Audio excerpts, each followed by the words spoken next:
নমস্কাৰ মই হৰেন সমগ্ৰ বিশ্বতে বিয়পি পৰিছে কৰোনা ভাইৰাছ যাৰ ফলত অসম চৰকাৰে ঘোষণা কৰিছে লকডাউন এই লকডাউনৰ সময়ত দেখা গ'ল মহানগৰীৰ কিছু ঠাইত জনসাধাৰণৰ ভিৰ উল্লেখ্য যে অসম চৰকাৰৰ ফালৰ পৰা গাড়ীয়ে গাড়ীয়ে পঠিয়াইছে শাক-পাচলি এই দৃশ্য হৈছে সাতগাঁৱত এই শাক-পাচলি আহিছে গড়চুকৰ পৰা লকডাউন ঘোষণা কৰাৰ পিছত ৰাজ্যৰ শাক-পাচলিৰ বাবে হাহাকাৰৰ সৃষ্টি হৈছে সেই সময়তে অসম চৰকাৰৰ ফালৰ পৰা গাড়ীয়ে গাড়ীয়ে পঠিয়াইছে এই শাক-পাচলিসমূহ চাওক এই দৃশ্য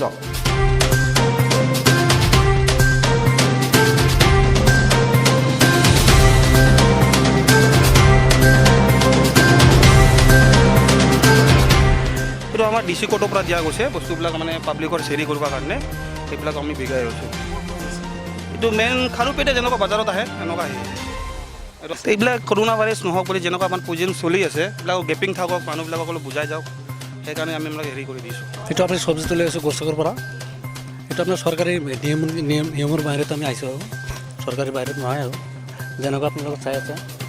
যেনেকুৱা নিয়মৰ বাহিৰত নহয় যেনেকুৱা আমাক বিক্ৰী কৰিব দিছে তেনেকুৱা বিক্ৰী কৰিম আৰু এইখিনি আৰু এইদৰে শনিবাৰে দেখা পোৱা গ'ল গুৱাহাটীত এই পৰিৱেশ পৰৱৰ্তী বাবতিৰ বাবে